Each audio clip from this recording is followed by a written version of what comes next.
Okay, this absurd article is a great way to understand the purpose of controlled opposition and what it is able to produce eventually. MSNBC legal analyst says First Amendment makes U.S. vulnerable, calls for common sense speech restrictions. MSNBC legal analyst Barbara McQuaid argued Monday that the United States' deep commitment to free speech makes Americans uniquely susceptible to disinformation campaigns. McQuaid, a University of Michigan law professor, went on the Rachel Maddow show to promote her new book, Attack from Within: How Disinformation is Sabotaging America. She said her goal with the book was to spark a national conversation about truth and our commitment to it. And this is fascinating because right away, you see the artificial dichotomy that they have set up here. On the one side, you have all of these platforms on the internet that would use the exact same title that this law professor has used here to refer to the state of the United States of America and the larger world in general. Attack from within, how insert their narrative here is sabotaging America. But now that controlled opposition has created this domestic terrorism misinformation narrative, the other side can use the exact same rhetoric and point at that controlled opposition and say, oh, look, see, their disinformation is actually sabotaging this country. Look at what they're doing. This is what I mean when I say talking point matrix. You have these unresolvable talking points that are at odds with each other, and each side is in its own echo chamber, listening to only things that reinforce a certain belief system, and those belief systems can never be reconciled. If you are viewing it from the perspective that someone who watches MSNBC would view it, they're being fed a constant stream of information produced by controlled opposition that reinforces this idea that disinformation is sabotaging America. And then it's the exact opposite on all of these Alex Jones inspired websites and forums and media channels which parrot the things that he says or parrots what Zero Hedge reports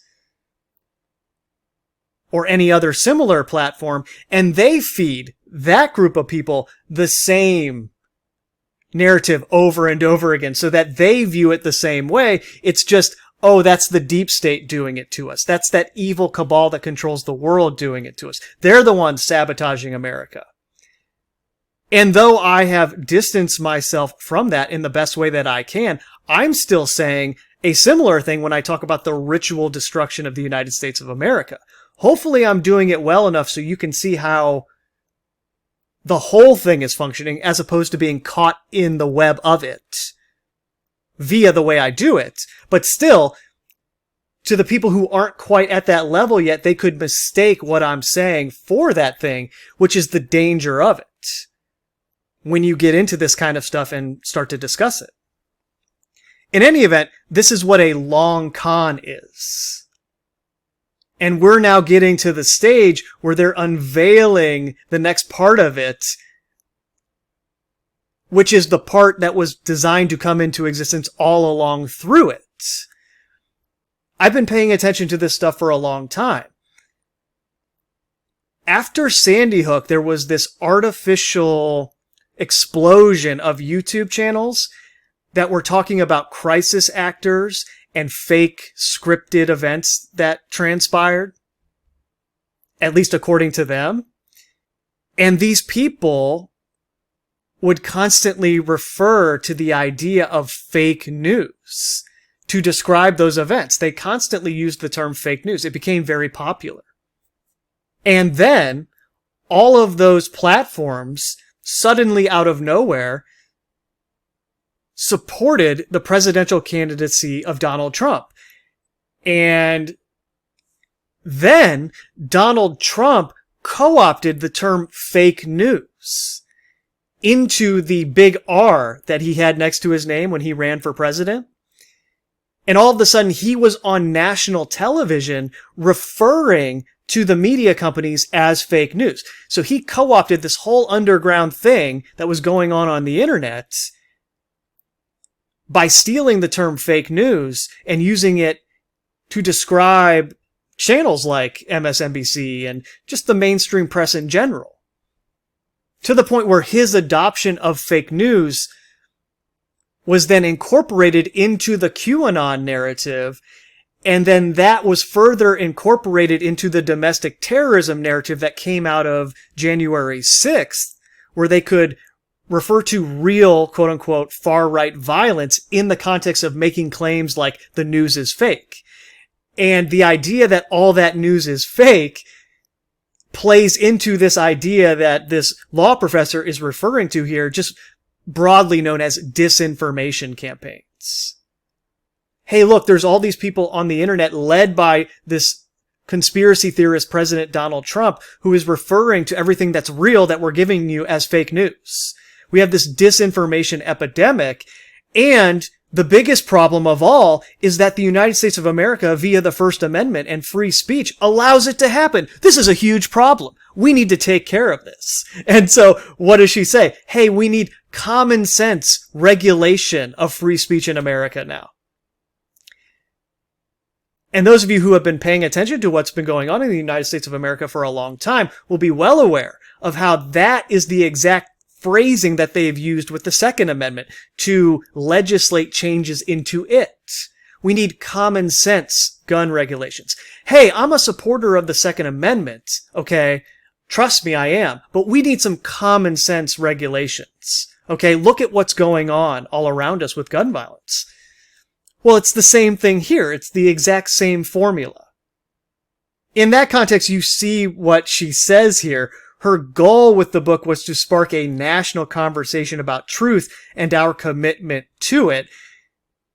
Meaning, hey, we here on MSNBC are giving you the actual truth, but that ability is being challenged by all of this disinformation online that we're allowing through free speech. So we really need some common sense regulation of this free speech, or our ability to tell you the truth is going to be compromised. She added, I hope that by dissecting it, explaining it, and educating the public, we can all see disinformation for what it is so that we can begin to push back against it. When asked by host Rachel Maddow whether America is just as susceptible to disinformation as other countries, McQuaid argued that it is even more vulnerable. Actually, Rachel, I think we're more susceptible to it than other countries, and that's because some of our greatest strengths can also be our Achilles heel.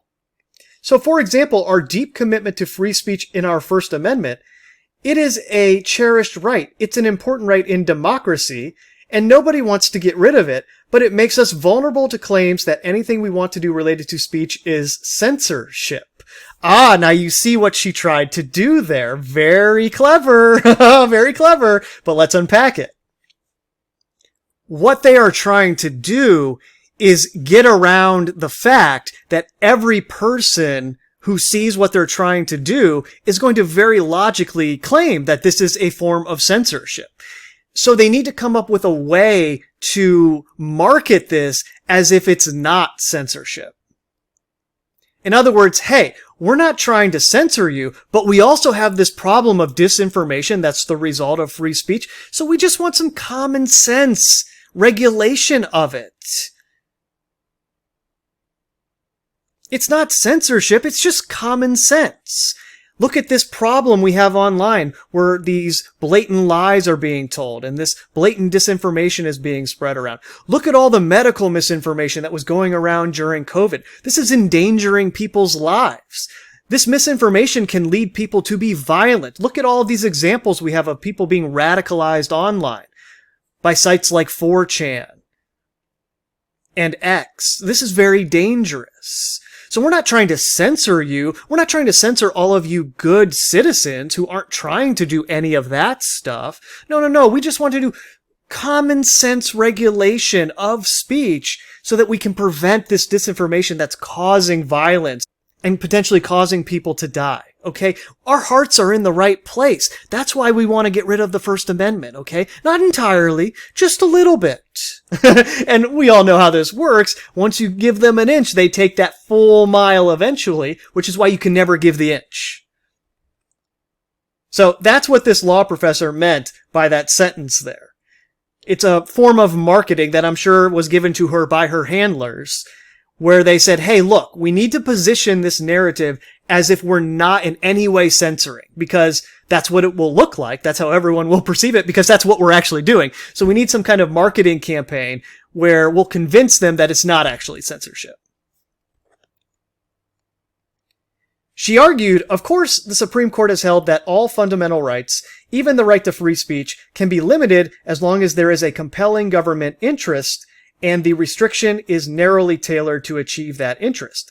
But I think anytime someone tries to do anything that might limit free speech, people claim censorship. Yes, of course people claim that.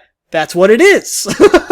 You see how they're gaslighting you into thinking that doing the thing that's appropriate is not really what you should be doing, or you should be looking at it a different way. McQuaid held up as an example this week's Supreme Court cases regarding state laws about how social media platforms moderate content. We need to have a conversation and common sense solutions to these things, she said. Instead, we throw out terms like censorship, call each other names, use labels, and retreat to our opposite sides. We need to be pragmatic and come up with real solutions. But it is, I think, one of the things that makes America particularly vulnerable to disinformation, she concluded. Maddow praised the book's arguments and touted McQuaid's work as a real public service and a pleasure. So this is what I was talking about in this video, where I was going over that Hawaiian Supreme Court justice that cited The Wire in his opinion, where he said, as the world turns, it makes no sense for contemporary society to pledge allegiance to the founding era's culture, realities, laws, and understanding of the Constitution.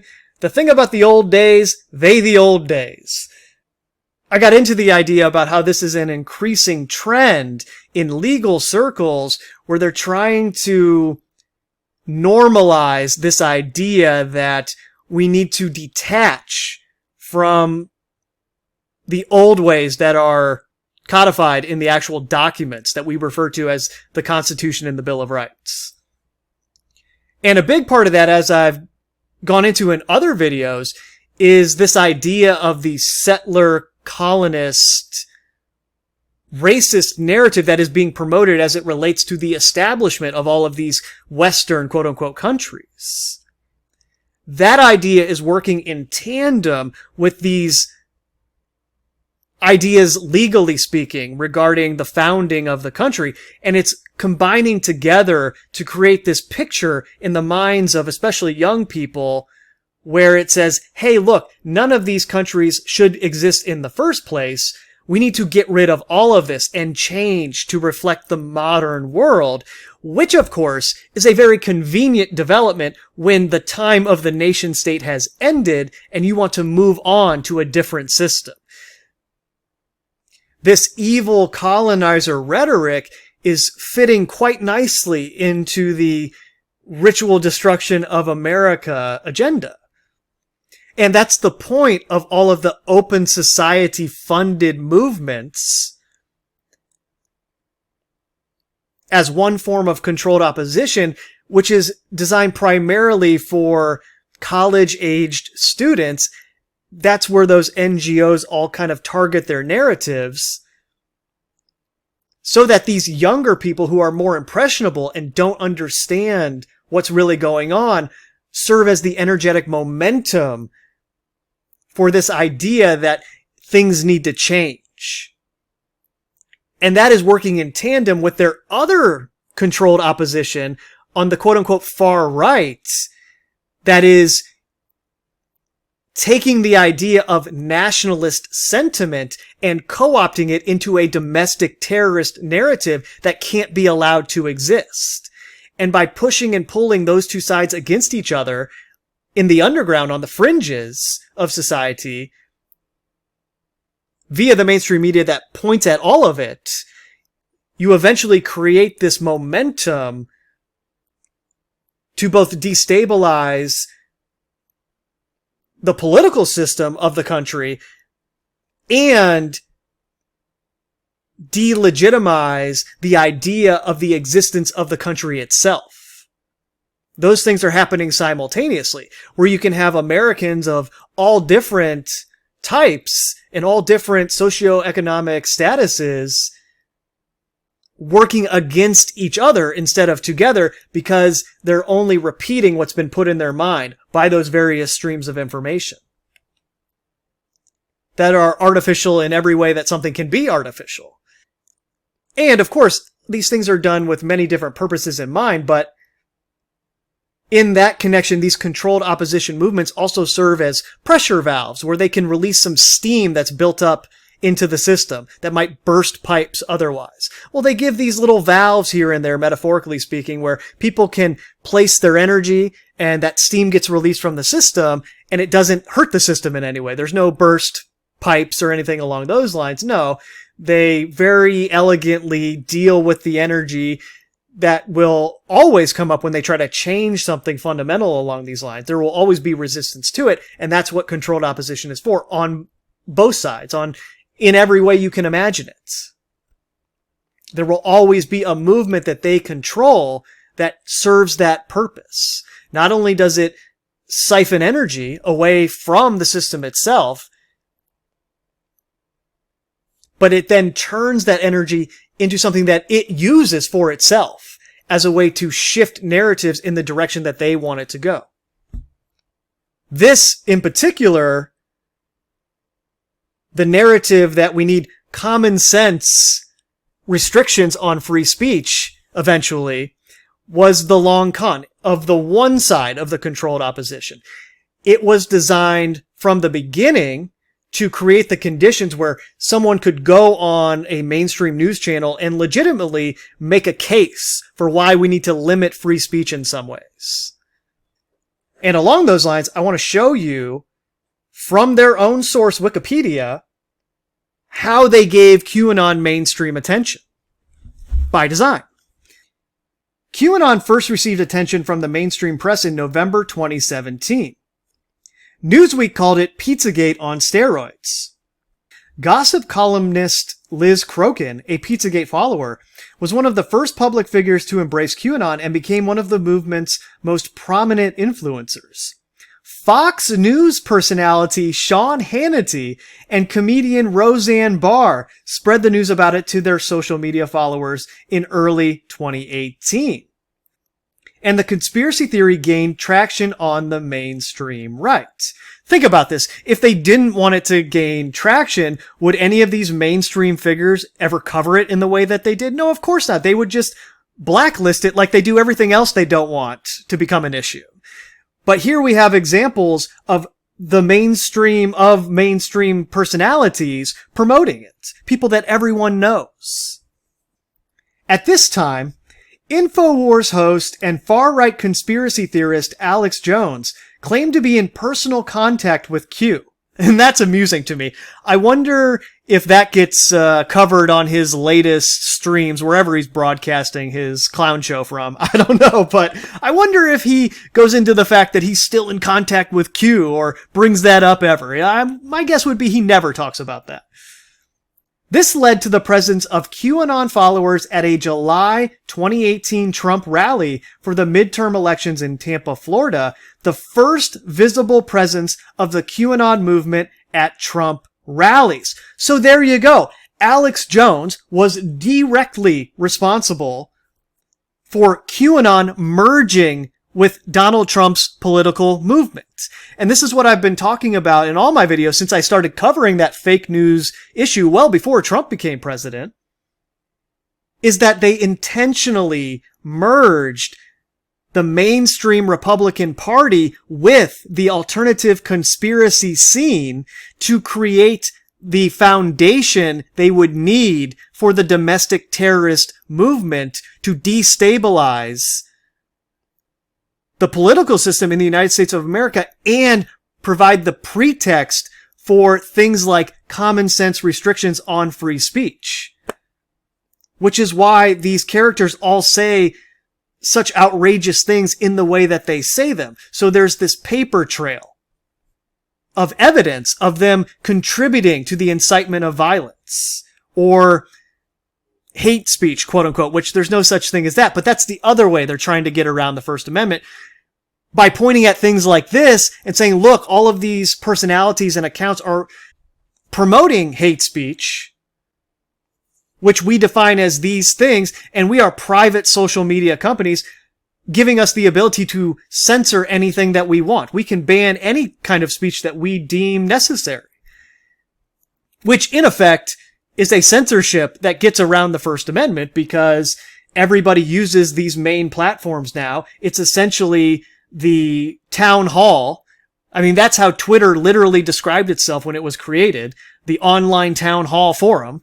And the fact that everyone uses these platforms and then you get censored from them essentially censors you from society in a way that is banned by the First Amendment in real society outside of computers. But not only did Alex Jones do that, he is on record as stating that he coordinated the funding to organize the protests at the January 6th event at the U.S. Capitol. He's on record as saying that. So not only was he responsible for mainstreaming QAnon into Donald Trump through his network that he had built up over almost 20 years, he then was responsible for putting actual Americans in jail by using his platform to convince them to go to that event, knowing what it was going to be. Alex Jones is the one that should be in jail as a traitor to America. Okay? He should be in jail. Not for anything that he said, like the mainstream media would portray it as a way to further their agendas in terms of censoring free speech and everything along those lines. No, he should be in jail for being a traitor to America, for committing treason. Straight up. Which just shows you the nature of controlled opposition, right? Because he claims every time he goes on the air that he's fighting against the people who are traitors to America, quote unquote. Same as it ever was. All of this stuff is designed to censor you and make you think that you can't do or say certain things, or at least normalize that reality.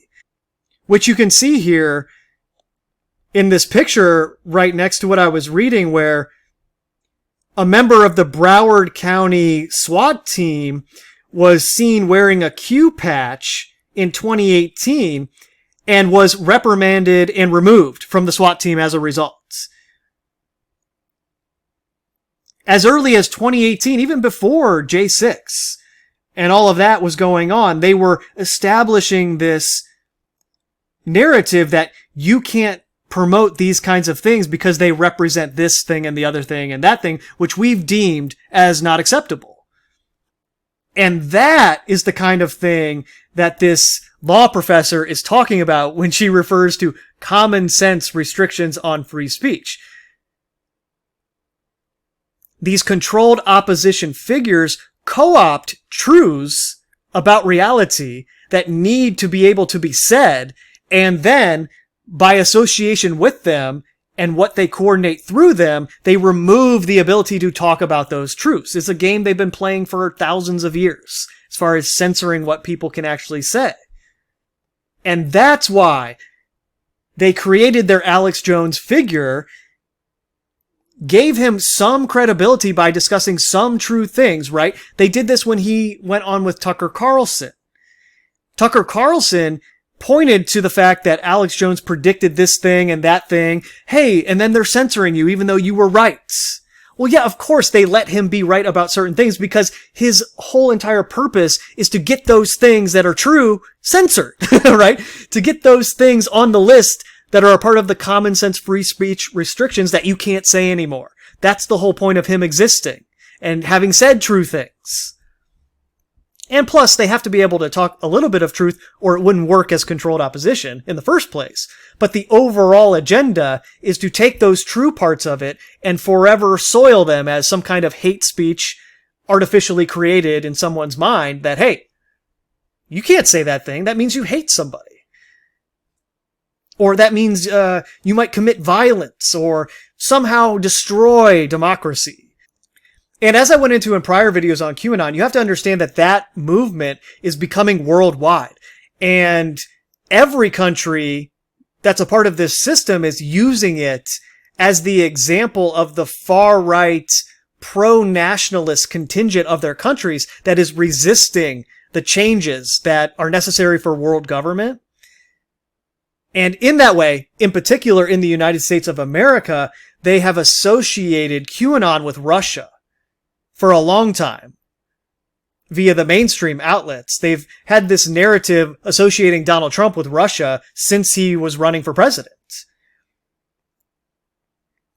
And when you put that in the context of the Ukraine-Russia war and how Russia is the enemy there as well, you can see how it's building this idea in the Western minds who don't know any better about how there's this foreign influence behind a lot of this domestic disinformation. And that might actually convince them that we need free speech restrictions because these foreign entities can take advantage of the First Amendment and promote disinformation through the internet in our country. I'm sure that narrative is coming too. That's a part of how they'll sell the idea in a marketing sense. Okay, we know this is censorship. We know this goes against what the Bill of Rights guarantees, and we know that it should be found unconstitutional. However, we have this new situation that the founders didn't have to deal with, where we have computers and internet websites where these foreign agents can infiltrate and promote disinformation like QAnon and amplify it. Ooh, that's a new problem we have. We probably do need some restrictions on free speech now to deal with that. At the very least, we need to allow these mainstream social media companies to have the ability to ban misinformation along these lines so we can protect ourselves and maintain our democracy and truth. And along those lines, there's the article I went over in an old video about the worldwide spread of QAnon and how it was being done through Telegram, which is associated with Russia as well. And that will only add to the kind of narrative I'm describing here that they'll eventually go with. In any event, as Wikipedia says, according to Reuters, Russian-backed social media accounts promoted QAnon claims as early as November or December 2017. Russian government-funded state media, such as RT and Sputnik, have amplified the conspiracy theory since 2019, citing QAnon as evidence that the United States is divided by internal strife. In 2021, a report from the Sufan Center, a research group focused on national security, found that 1/5 of 166,820 QAnon posts in the United States between January 2020 and February 2021 originated in foreign countries, primarily Russia and China, and that China was the primary foreign actor touting QAnon narratives online. The far-right Falun Gong associated Epoch Media Group, including the Epoch Times, has also been a major promoter of the conspiracy theory. Hopefully you can see how they will tie this foreign influence narrative into ideas about restricting free speech or having some kind of online censorship in terms of national security concerns as a way to protect the country. Even though, as we know, the people running Russia and China are the same people running the United States, and they're all coordinating these actions on this level to produce these effects.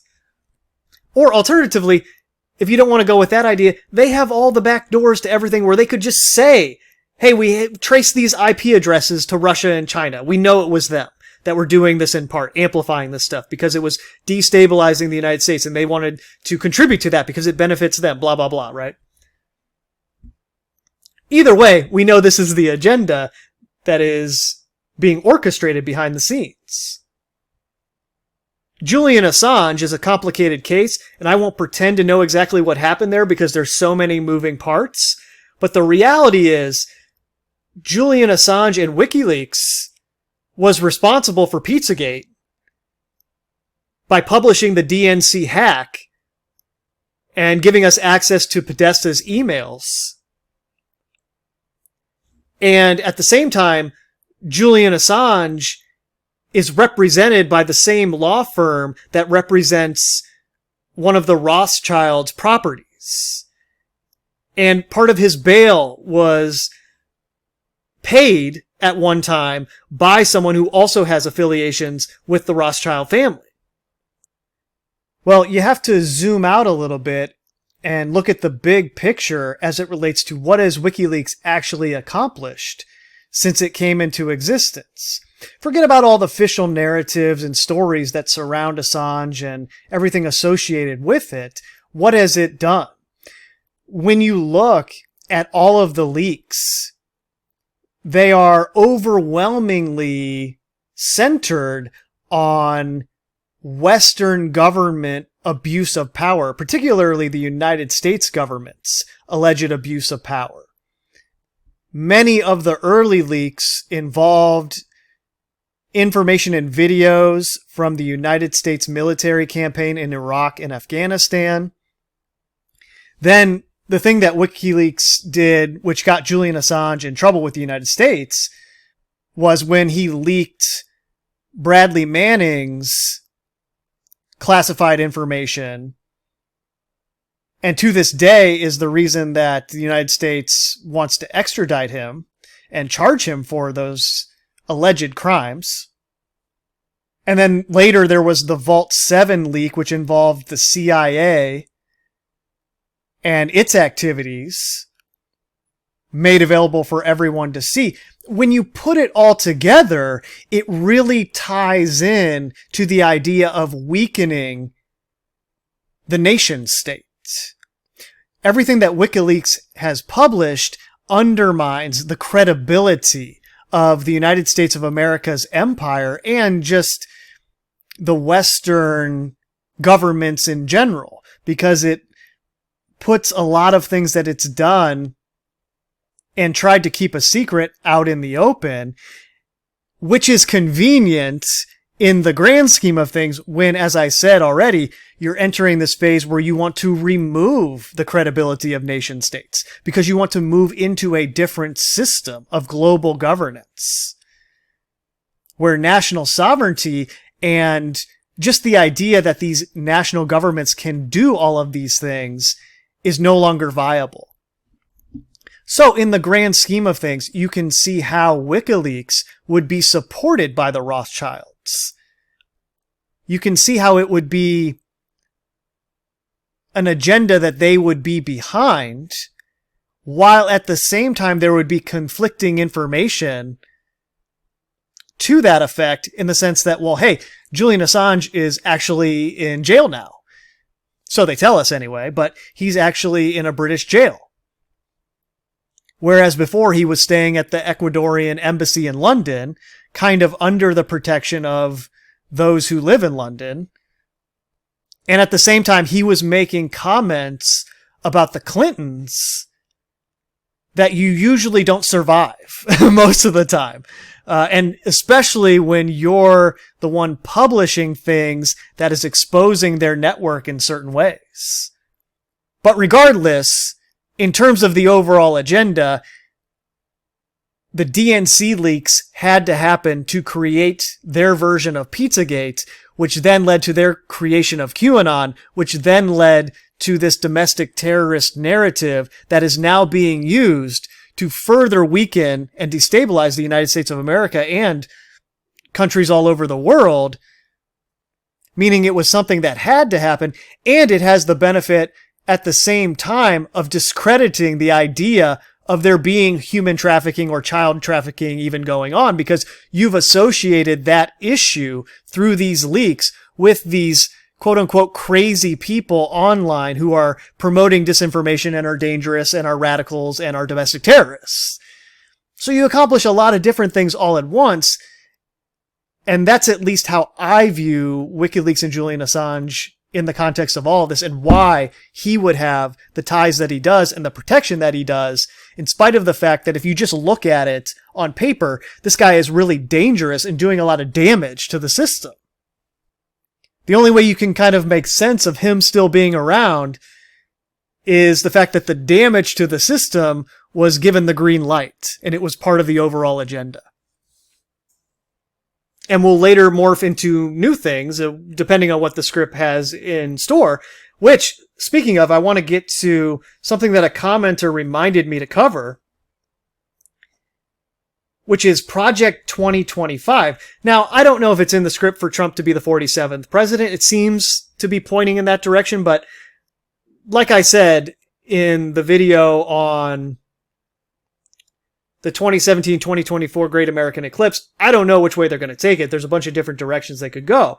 But if they take it in Trump's direction, you can see how this is kind of the next iteration of QAnon, and it's almost in a more respectable way, because the Heritage Foundation has a long history of being a mainstream conservative think tank that's never been associated with any kind of domestic terrorism along those lines, but now it's merging into Donald Trump and that whole thing, which is just continuing the trend that they started with Trump himself by him having that R next to his name, and then having all of the other characters put that same R by their name and support the same ideas. Well, this is further merging it into that Republican establishment so that it absorbs all that nationalist sentiment and discredits it at the same time, because, of course, they eventually want to get rid of nationalism in the form of a nation state. So this is continuing that trend, but just look at what they say about it here. Project 2025 is a plan to reshape the executive branch of the U.S. federal government. I mean, just right away from the first sentence, someone who isn't on this side will look at this and think, this is domestic terrorism. They want to come in and change the entire government, at least the executive branch, right? Established in 2022, the project seeks to recruit tens of thousands of conservatives to Washington, D.C. to replace existing federal civil service workers it characterizes as the deep state, to further the objectives of the next Republican president. I mean, that is the next iteration of QAnon. They stormed the U.S. Capitol building. These people wanted to overthrow the government. And now they want to do it as well in the next presidential election. They want to go into Washington, D.C. and remove everyone, the quote-unquote deep state. I mean, it's the same thing, right? Just in a more official capacity where they're going to take over these positions. Although participants in the project cannot promote a specific presidential candidate, many have close ties to Donald Trump and the Trump 2024 presidential campaign. Of course they do. And the president of the Heritage Foundation, by the way, gave an interview at the World Economic Forum. The plan would perform a swift takeover of the entire executive branch under a maximalist version of the unitary executive theory, a theory proposing the President of the United States has absolute power over the executive branch upon inauguration. I mean, this is kind of the Donald Trump Hitler arc, right, of the storyline, where they're going to turn him into that kind of dictator. And that's what I mean. They could take the script in that direction, which would achieve very similar results in the long term, I'm sure, as it would if they went with the Biden option again, and then had there be some kind of contrived, scripted reaction to that. The development of the plan is led by the Heritage Foundation, an American conservative think tank, in collaboration with over 100 partners, including Turning Point USA, led by Charlie Kirk, and then a bunch of other names here. But for example, when I was in graduate school,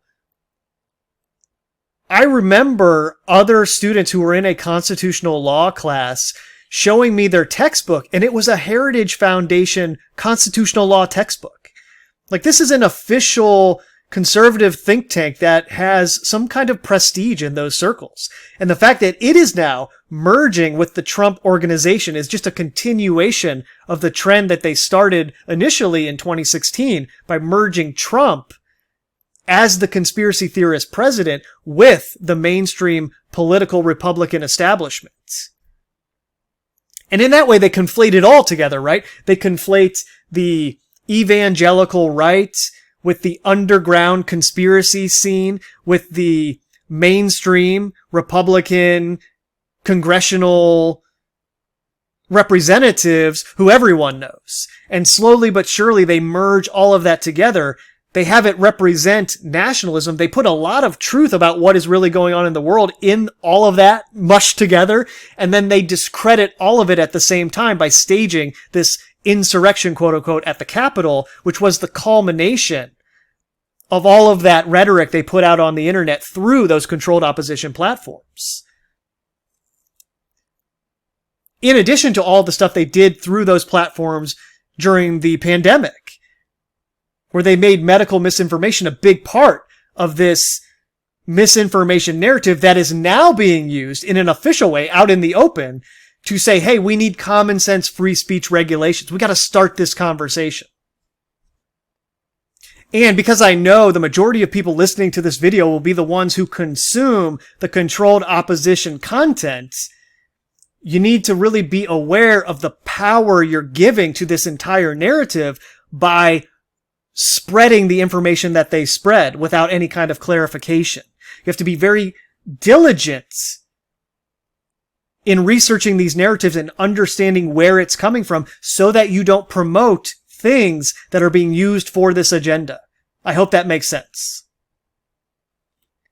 Project 2025 envisions widespread changes across the entire government, particularly with regard to economic and social policy and the role of the federal government and federal agencies. The plan proposes slashing U.S. Department of Justice funding, dismantling the FBI and the Department of Homeland Security, gutting environmental and climate change regulations to favor fossil fuel production, and eliminating the cabinet departments of education and commerce. I mean, that is a wide range of things that they are putting out there that they officially want to do.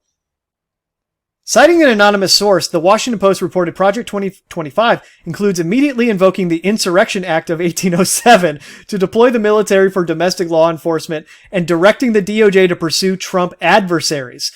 Project Director Paul Dans, a former Trump administration official, said in September 2023 that Project 2025 is systematically preparing to march into office and bring a new army, aligned, trained, and essentially weaponized conservatives ready to do battle against the deep state.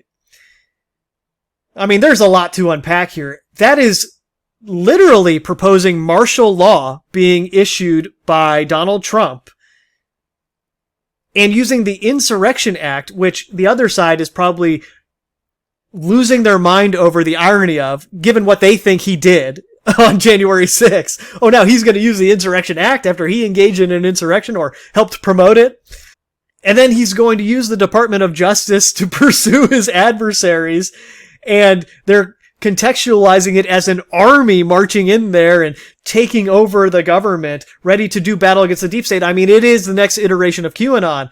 And this will be classified as domestic terrorism by the mainstream press at some point, if it becomes some kind of reality that Donald Trump will be elected. I'm sure this will get out there in that capacity.